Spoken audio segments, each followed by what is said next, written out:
Pagi ini kita akan membaca hadis yang kedua, yaitu adalah Bismillahirrahmanirrahim. Qala Rasulullah sallallahu alaihi wa alihi wasallam, Aballah an yarzuqa abdahu al-mu'min illa min khaisu la yahtasibu, rawahu Baihaqi. Bersabda Nabi Muhammad sallallahu alaihi wa alihi wasallam, Aballahu, Allah tidak menginginkan an yarzuqa abdahu, untuk memberikan rizki kepada hambanya al-mu'min yang beriman, illa kecuali min haitsu la yahtasib, kecuali dari sisi yang tidak pernah terduga. Rawahu Baihaqi. Dalam hadis ini Nabi kita Muhammad sallallahu alaihi wasallam beliau memberikan kabar bahwa Allah Subhanahu wa taala itu tidak akan memberikan rizki kepada hambanya yang beriman kecuali daripada sisi yang tidak pernah terduga. Kenapa Habib Allah tidak memberikan rizki kepada seorang hamba yang beriman kecuali dari sisi yang tidak pernah terduga? Karena apabila datang suatu kenikmatan dari sisi yang tidak pernah terduga, maka kenikmatan itu akan terasa lebih nikmat daripada kita mendapatkan rezeki daripada sisi yang sudah kita duga. Sama seperti orang yang dia itu dapat musibah, dia dapat celaka daripada sisi yang tidak pernah terduga, itu tentu lebih menyakitkan daripada dia mendapatkan cobaan atau dia mendapatkan musibah daripada arah yang dia sudah ketahui. Maka dari itu Nabi Muhammad SAW beliau mengatakan bahwa Allah itu tidak mau, Pak, memberikan kita rizki kecuali daripada sisi yang tidak pernah terduga. Dan hal itu tidak bisa didapatkan rizki tersebut kecuali bagi al-mu'min, orang-orang yang beriman kepada Allah Subhanahu wa taala. Rezeki itu bukan hanya uang, rezeki itu bukan hanya harta, rezeki itu bukan hanya jabatan, tapi ketenangan dalam batin kita, terima dengan keputusan Allah Subhanahu wa taala kepada kita, itu juga merupakan rezeki dari Allah. Bahkan Al-Imam Syekh Mutawalli As-Sa'rawi beliau menjelaskan bahwa adna rizki yang paling kecil itu adalah al-mal, harta. Jadi uang itu adalah rezeki yang paling rendah, bukan yang paling hebat. Uang duniawi itu Allah kasih, walaupun kepada orang yang tidak beriman sekalipun dikasih sama Allah.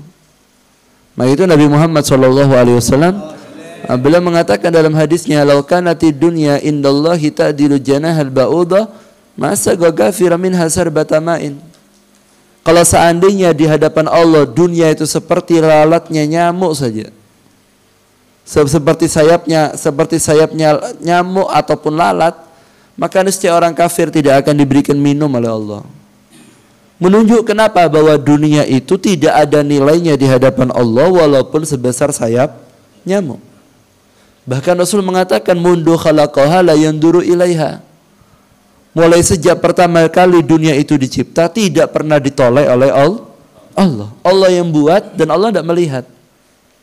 Nah, kalau orang itu menganggap rezeki itu adalah uang, ya berarti dia beranggapan puncak daripada rezeki itu adalah uang. Lah berarti dia hanya mendapatkan seperti sayapnya nyamuk. Tapi rezeki itu bukan hanya uang. Rezeki itu bukan hanya dia dapat kendaraan mewah atau rumah yang bagus. Tapi rezeki yang paling istimewa adalah saat kita mendapatkan ridha dari Allah dan mendapatkan cinta dari Nabi Muhammad SAW. Dan itu tidak bisa diraih kecuali dengan ketaatan. Maka dari itu dalam beberapa hadis Nabi Muhammad SAW beliau mengatakan, kataballahu magadira khalaiq qabla an yakhluqa samawati wal arda bi 50 alfa sanatin galah wa arsuhu alal ma. Nabi Muhammad SAW sebagaimana riwayat daripada sahabat Abdullah bin Umar bin As radhiyallahu anhuma, beliau mengatakan, sami'tu Rasulullah sallallahu alaihi wasallam yaqulu, aku pernah mendengar Nabi Muhammad sallallahu alaihi wasallam bersabda, Kataballahu magadira khalaiq qabla an yahluqa samawati wal ard. Allah sudah menulis daripada takdir-takdir seorang hambanya, makhluknya, sebelum Allah menciptakan langit-langit dan juga bumi selama 50.000 tahun. Sebelum 50.000 tahun Allah menciptakan dunia, langit dan juga bumi. Sebelum itu Allah sudah tulis rezeki kita. Jadi rezeki kita sudah ditulis sama Allah Ta'ala. Wa qala arsuhu 'alal ma'. Waktu Allah Ta'ala menulis rezeki kita itu belum ada langit, belum ada bumi. 50.000 tahun sebelum itu semua sudah ditulis rezeki kita. Bahkan Rasulullah mengatakan waktu itu yang ada hanya arusnya Allah yang ada di atasnya air. Itu rizki Allah sudah ditulis.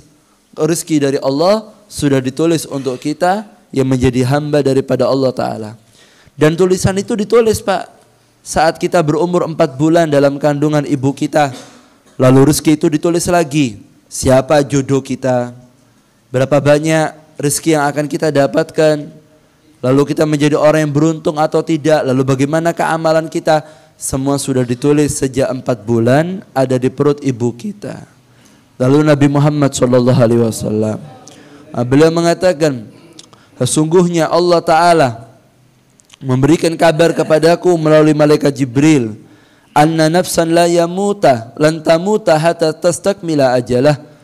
Dikatakan Nabi Muhammad sesungguhnya orang itu tidak akan mati kecuali sempurna daripada ajalnya. Wa tastau'iba rizqaha, dan Allah Ta'ala tidak akan mematikan seseorang kecuali telah menyelesaikan urusan rezekinya. Fa ajmilu fit talab, kata Rasulullah. Kalau kamu sudah tahu mulai belum ada semuanya sama Allah Ta'ala, program kita sudah dibuat 4 bulan lalu diteken sama Allah Ta'ala di kwitansi. Rizkinya tidak bakal kurang, tidak bakal nambah, umurnya tidak bakal kurang, tidak bakal nambah. Dan orang itu tidak mungkin mati kecuali sudah sempurna ajalnya dan sempurna rizkinya. Fa'ajmilu fit talab. Kata Rasulullah, kalau minta yang bagus. Bagaimana minta yang bagus tuh? Fa innallaha la yanalu ma indahu illa bi ta'atih.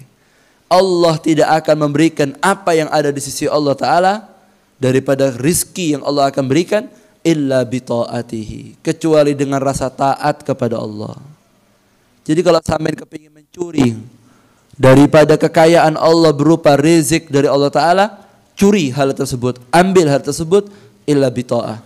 Tidak bisa didapatkan kecuali dengan kita melaksanakan ketaatan kepada Allah.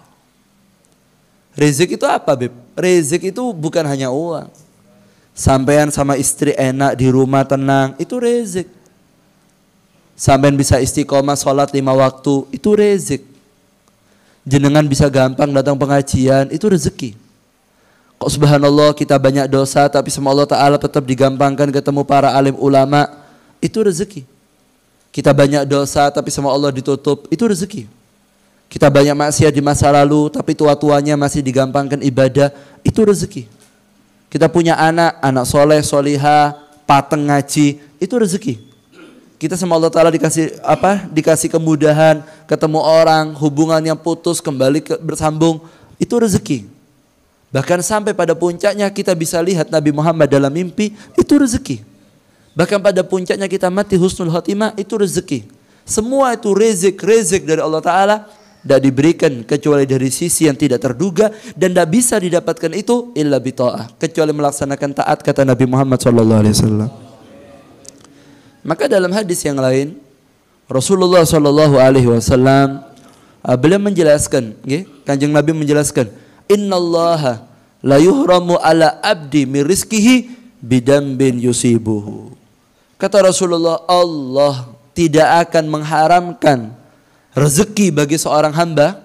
Asalnya dia layak Pak dapat rezeki, tapi worong. Aslinya dia bisa punya keluarga sakinah mawaddah warahmah, tapi worong. Dia aslinya bisa nampak Nabi Muhammad dalam mimpinya, bisa, tapi worong. Dia bisa punya anak soleh dan solihah, bisa, tapi worong. Apa penyebabnya? Illa bidambin yusibu, kecuali karena perbuatan dosa yang dia lakukan. Kata Rasulullah, maksiat yang dia lakukan, karena perbuatan dosa yang dia lakukan mencabut rizki yang sudah Allah berikan. Yang asalnya kita awal kawin kok bahagia, harmonis, tidak ada apa-apa. Karena kita lancang berbuat maksiat sehingga keharmonisan itu dicabut sama Allah Ta'ala. Wurung. Sing asalnya seolah dicabut be pangeran. Wurung dikei. Yang asalnya kita sudah sehat, afiat, tidak ada apa-apa. Berbuat dosa, dikasih penyakit sama Allah supaya dimaafkan itu dosa. Yang asalnya kita sudah tenang di rumah, kita buat dosa. Akhirnya sama Allah Ta'ala dimunculkan anak kita menjadi anak yang lama. Akhirnya rizik, tumatina, ketenangan dalam batin dicabut sama Allah Ta'ala. Bukan gara-gara apa-apa, wah anak saya itu rusak gara-gara salah kumpul, beb. Nah, tapi lebih dari itu dosanya bapak di masa lalu, ada keuangan yang bermasalah. Mungkin dia itu ikut riba, atau dia ngambil uang yang tidak benar. Wa illa dulu di masa lalu dia banyak maksiat sama Allah Ta'ala, sehingga muncul ketidaktenangan di masa depan. Itu karena sebab dosa yang dilakukan di masa lalu, kata Nabi Muhammad SAW. Nah, kan ini jangan sampai itu terjadi. Jangan sampai itu terjadi. Karena kalau sudah itu terjadi, Pak, akhirnya ketenangan dalam diri kita ini tidak ada, dicabut. Bahkan Nabi Muhammad SAW, beliau juga menjelaskan dalam beberapa riwayat, memberikan keterangan kepada kita Rasulullah SAW. Beliau bersabda dalam hadisnya, untuk kita ini paham, li'anna Allah Ta'ala wa'ada bihi wa dhaminahu wa wa'duhu la yakhtalif wa dhamanuhu la yata'akhir. Kata Nabi Muhammad SAW, sebagaimana dijelaskan oleh Imam Abdul Rauf, beliau menjelaskan bahwa ketika memahami hadis tadi dari Rasulullah SAW, beliau mengatakan, sesungguhnya Allah Ta'ala kalau sudah berjanji dan sudah menjamin, janji Allah tidak akan luput dan jaminan Allah tidak akan tertunda. Kalau sudah Allah berjanji rezeki itu akan didapatkan bagi orang yang melakukan ketaatan, maka pasti 100% apa-apa yang datang akan dijamin oleh Allah Subhanahu Ta'ala. Allahumma shalli ala Muhammad. Gitu ya. Jadi tidak bisa. Kenapa, Beb? Allah tuh kok ngasih rezeki itu tiba-tiba tuh mendadak. Memang seperti itu. Karena mengetahui kebahagiaan di masa depan, ya, mengetahui kebahagiaan di masa depan itu tidak akan menghilangkan kebingungan di masa sekarang. Sampeyan saiki ruwet akeh masalah. Terus sampeyan diparingi kabar seminggu lagi mau dapat rezeki. Itu taunya sampean seminggu lagi akan dapat rezeki dengan masalah yang sampean hadapi sekarang, itu tidak akan menghilangkan permasalahan. Mengetahui kebahagiaan di masa depan tidak akan menghilangkan kebingungan, kesusahan di masa sekarang. Tapi kebalikannya, Bu, mengetahui keruwetan di masa depan itu akan menghilangkan kebahagiaan di masa sekarang. Sekarang sampean enak, tenang. Diparingi kabar seminggu lagi sampean mau dibunuh sama orang. Iku durung mati kurang seminggu, iku gak enak kabeh wesan. Kenapa? Karena kita tahu ketidakenaan di masa depan menghilangkan ketenangan di masa sekarang. Coba dibalik. Kalau sampean itu punya masalah, diparingi kabar nanti minggu depan akan dapat rezeki, masalah sekarang tidak hilang, tetap sumpah. Nah, kita Allah Ta'ala ngasih rezeki dari sisi yang tidak pernah terduga, sehingga ketika dapat senangnya nemen. Sebagaimana mereka para orang-orang yang ahlu ma'asiyah, orang-orang yang kafir, ketika dapat bala juga dari sisi yang tidak pernah terduga, kaget. Karena orang yang dapat musibah dengan mendadak itu kagetnya nemen, seperti orang yang dapat rezeki dengan mendadak juga itu nikmatnya nemen. Dan Allah ingin memberikan aturan kepada kita, memberikan rezeki yang tidak pernah terduga. Bagaimana cara mendapatkan itu semuanya? Hanya dengan cara illa bi ta'atihi, kecuali dengan ketaatan, kata Nabi Muhammad SAW. Wa may yattaqillaha yaj'al lahu makhraja wa yarzuqhu min haitsu la yahtasib wa may yatawakkal 'alallahi fahuwa hasbuh. Maka kata Allah Ta'ala, siapa orang yang taat kepada Allah, dia itu bertakwa sama Allah Ta'ala, menghabiskan umurnya dalam taat, menjauhi kemaksiatan. Apabila dia terjebak dalam perbuatan dosa, balik ambil Allah Ta'ala. Tidak ada, Pak, orang tidak punya dosa. Saya, jenengan itu pasti punya maksiat sama Allah. Kita luput ucapan, sikap, itu pasti ada namanya orang, ada hawa nafsu. Dia kembali sama Allah Ta'ala. Kalau sudah kembali, apa yang Allah janjikan? Maka jalan keluar dari segala permasalahan akan diberikan Allah Ta'ala. Bahkan Imam Ibn Abbas bila mengatakan, seandainya langit ikut cecer, Pak. Sampeyan langit. Langit gelem ta langit ing ana tiang. Itu umpamane cecer, Pak. Jatuh langit itu ke bumi. Siapa yang mau selamat? Mau lari kemana sampean? Lari ke gunung. Iki langit teblok iki. Mlebu dasar laut. Ini langit jatuh, kepencet hancur. Tapi kata Imam Ibn Abbas, selama orang itu masih taat, walaupun langit jatuh, dia pasti sama Allah Ta'ala dikasih jalan keluar. Artinya permasalahan yang paling gawat sekalipun seperti langit jatuh, itu bisa selamat Pak orang yang taat. Apalagi cuma masalah uang, masalah pekerjaan, masalah rumah tangga, akan diberikan jalan keluar ketika dia melakukan taat, kata Nabi Muhammad SAW. Lalu Allah mengatakan apa? Maka Allah Ta'ala lalu mengatakan wa yarzuqu min haitsu la yahtasib. Dan dia akan dikasih rezeki oleh Allah Ta'ala dari sisi yang tidak pernah terduga. Wa man yatawakkal 'ala Allah fa huwa hasbuh. Yang dia tuh hidupnya tawakal sama Allah cukup. Dengan rasa tawakalnya di hati itulah dia akan diberikan kecukupan oleh Allah Ta'ala. Buat apa Pak? Banyak uang tapi masuk neraka. Ya percuma. Punya pabrik banyak tapi bingung bayar pegawai, akhirnya utang ngalor ngidul. Ya percuma. Punya toko banyak tapi stres malam siang ngitungi uang, tidak punya waktu untuk ngitung dosa. Ya percuma. Ujung-ujungnya kalau mati lah dibawa semuanya. Tapi tumaknina di hati, ketenangan batin, hidup bahagia, bisa istiqomah ibadah, itu rezeki yang Allah berikan. Dan tidak bisa didapatkan kecuali dari sisi yang tidak pernah terduga. Dan cara mendapatkan itu hanya bita'atihi, hanya dengan melaksanakan taat kepada Tuhan kita Allah Subhanahu wa Ta'ala. Mungkin diparingi rezeki yang sempurna. Okay? Nah, sebelum selesai, di antara rezeki yang bisa menyebabkan kita mudah untuk mendapatkan, di antaranya pertama yaitu adalah sedekah. Okay? Perbanyak sedekah. Kenapa Habib? Karena sedekah itu membersihkan jiwa. Kalau jiwa itu bersih, baru dia layak untuk dapat rezeki. Tapi jangan artikan rezeki itu uang ya, ojo loh ya. Innallaha yarzuqu may yasha. Allah tuh memberikan rezeki kepada yang dikehendaki. Hanya kepada yang dikehendaki. Kalau orang kafir dapat Pak, tapi rezeki ini tidak dikasih kecuali untuk orang yang dikehendaki. Bahkan jadi wali, jadi orang soleh, jadi wali, wanita solihah, itu rezeki. Sudah ada tulisannya, bukan gara-gara wiritannya. Memang tulisannya sebelum lahir, ini sudah calon wali. Gak bisa diusaha, no. Memang tulisannya pangeran sudah. Itu fadl minallah, itu kelebihan dari Allah Ta'ala. Dan tidak bisa itu diraih untuk mencuri itu kecuali dengan ketaatan. Di antaranya bagaimana Beb? Sedekah. Karena sedekah itu akan membersihkan jiwa. Akan membersihkan jiwa. Alladzi yu'ti malahu yatazakka. Sayyidina Abu Bakar Siddiq itu membersihkan jiwanya dengan cara apa? Sedekah. Diberikan karena sedekah yang kita keluarkan itu membersihkan kotoran dosa. Sehingga bisa memberikan berkah dalam rezeki yang akan kita dapatkan. Yang kedua, yaitu adalah nyambung tali silaturahmi yang pedot. Nah, silaturahmi yang tidak baik, sampai sambung lagi, nah, itu memudahkan rezeki. Termasuk silaturahmi, bakti sama orang tua, baik sama guru, bagus sama mertua. Nah, itu akan menyebabkan kita itu akan mendapatkan rezeki dari Allah Ta'ala. Dan yang ketiga, yaitu adalah harmonis. Antara suami istri yang harmonis. Karena semakin suami istri itu menjadi orang yang harmonis dalam berumah tangga, maka rezeki akan diberikan oleh Allah Subhanahu wa Ta'ala. Kalau sudah kita ini keluarga harmonis, kemudian silaturahminya bagus, taatnya bagus, ditambah sedekah, khalas. Sampai hidupnya akan enak.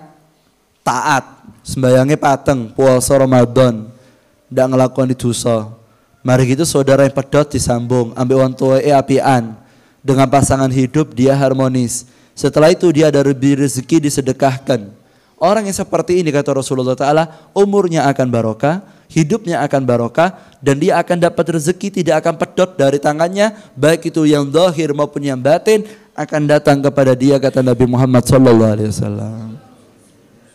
Itu ya, karena rezeki itu tidak harus yang dicari. Kadang-kadang teko dewe.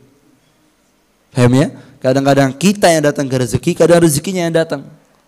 Kalau sampean budal ning toko itu menyambut rezeki. Kalau sampean ning omah turu-turuan diantari berkatan, nah itu namanya rezeki yang datang tidak terduga. Sampean toko-toko mau dikai tiket umroh gratis 1 minggu atau 10 hari VVIP. Ini min haitsu la yahtasib. Kan iya, moro-moro dapat rezeki tidak terduga. Itu tidak bisa didapatkan kecuali dengan ketaatan.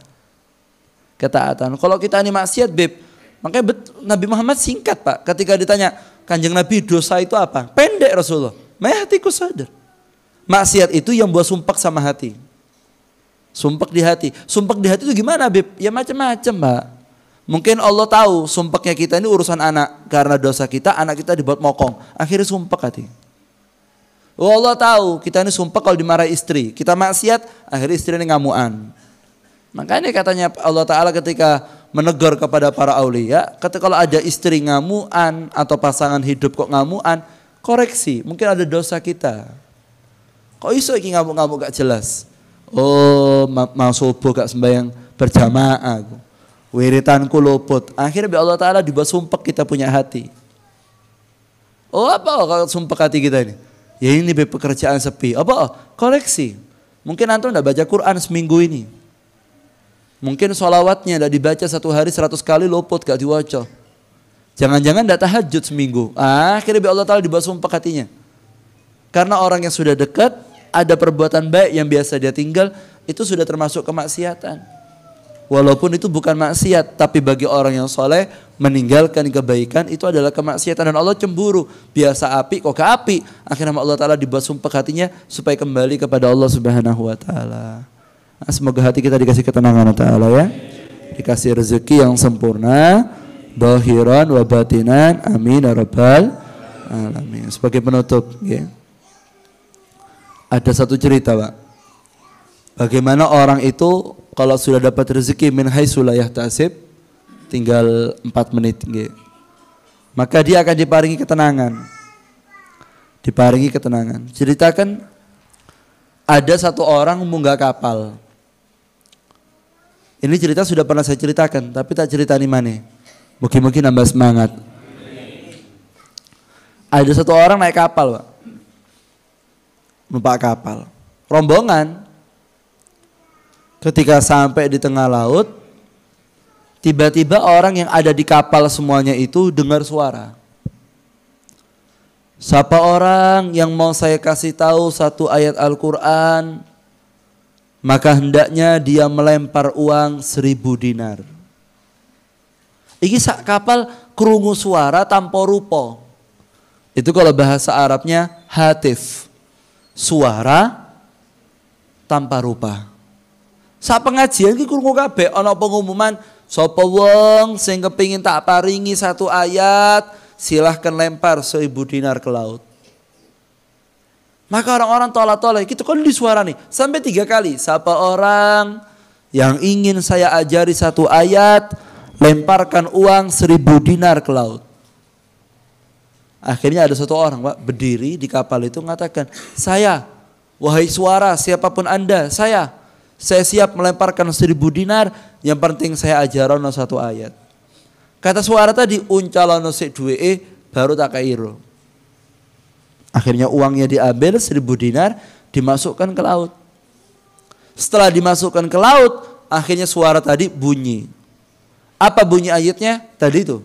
Mayyattaqillaha yaj'al lahu makhraja wa yarzuqhu min haitsu la yahtasib. Wa man yatawakkal 'alallahi fahuwa hasbuh. Kata teman-temannya, ala ayatiku ya. Iku ya ono mulai bengen, hotip sering khutbah. Sudah tahu ayatnya. Rugi kan ngetokno PC 1000 dinar untuk 1 ayat. Tapi karena ini orang soleh, Pak, gak ono rugi nih. 1000 dinar tak tokno untuk krungu 1 ayat, itu ndak ada rugi. Ternyata temenan, Pak, maqadarullah, Bu. Tiba-tiba terjadi badai. Nggih? Terjadi badai, musibah, bala, kapal kena ngombak, pecah. Kapalnya pecah, ajur, kedelep kabeh. Termasuk orang itu yang tadi mengeluarkan uang 1000 dinar, tenggelam. Ketika dia sudah terbawa arus, mulai masuk ke dasar, lalu ingat ayat tadi, dibaca Pak. Wa may yattaqillaha yaj'al lahu makhraja wa yarzuqhu min haitsu la yahtasib wa man yatawakkal 'alallah fahuwa hasbuh. Tiba-tiba orang itu terangkat, moro-moro ono kayu kumambang dicekel, tiba-tiba dia melek mata, setelah badai dia kesirep, moro melek sudah di pinggirnya laut. Sudah di pinggirnya pantai dan orang-orang yang ada di kapal itu semuanya sudah mati. Selamat, warung mati. Ketika sudah di pinggirnya pantai, bingung, lapar, kepingin cari makan, masuk ke pulau. Pulaunya tidak berpenghuni. Ternyata di tengah-tengah pulau ada satu rumah. Didatangi rumah tadi itu, diketok pintunya, ternyata yang keluar seorang wanita. Bayangkan ada pulau, tidak ada orangnya, di tengah-tengah pulau itu ada satu rumah, rumahnya bagus, di tengah rumah itu ada perempuan satu.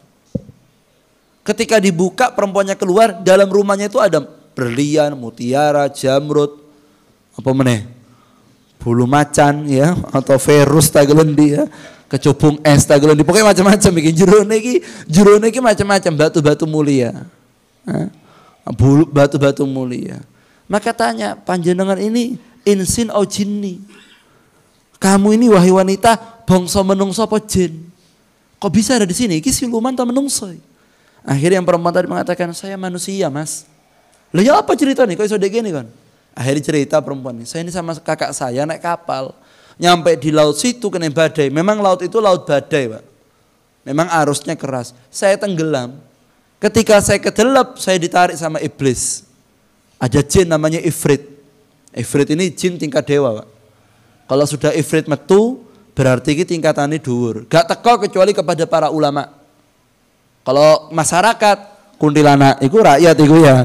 Pocong, suser, ngesot, itu kelas wong awam. Tapi sing kiai-kiai gak mempan Pak. Pocong itu gak mempan. Sing teko itu Ifrit, kelas berat. Ifrit, jin abang, itu medeni. Itu pocong abang, jin abang, itu ana ahmar. Jin ahmar itu ana, jin merah. Itu yang sing versus ulama itu.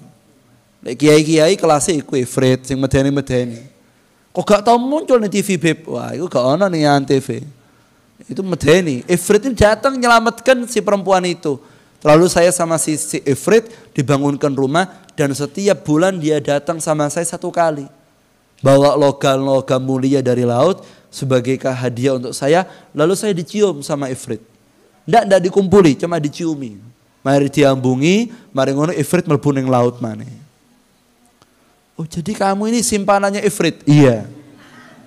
Oh, terus gimana nih? Ya iku Mas, cepetan sampai minggat toh. Loh apa kok saya disuruh pergi? Kata si perempuan tadi, sebentar lagi Ifritnya datang. Ini jadwalnya. Mari ngene teko Ifrit. Apa jari lanang iki? Ifrit tak hadapi ambek Kakang. Nah.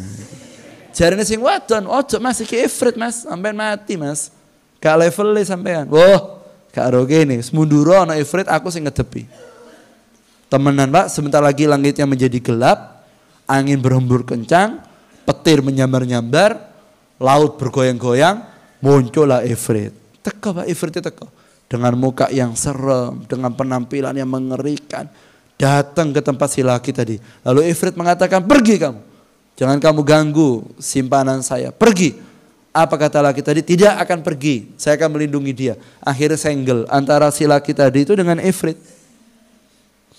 Lalu ketika akan diserang apa dipatahin Mbak Ifrit, diwaca meneh ayate wa may yattaqillaha yaj'al lahu makhraja wa yarzuqhu min haitsu la yahtasib wa man yatawakkal 'alallah hasbuh. Ketika dibaca ayat itu tiba-tiba ada angin keras, Ifrit terbakar lalu hancur. Langit yang peteng jadi padang, angin yang ribut menjadi tenang. Petir-petir hilang, burung-burung berkicau. Kayak gitu tambahan tuh aku ya. Biasanya kan film-film ngono kan, ono manuke mau berkicau itu film. Iki tambahan dari saya. Lalu nyonya metu tuh koma, Mas sampean kok wanen lho kene percaya. Saya kandhani kok Ifrit ae. Akhirnya mereka bertemu lalu merencanakan untuk pulang.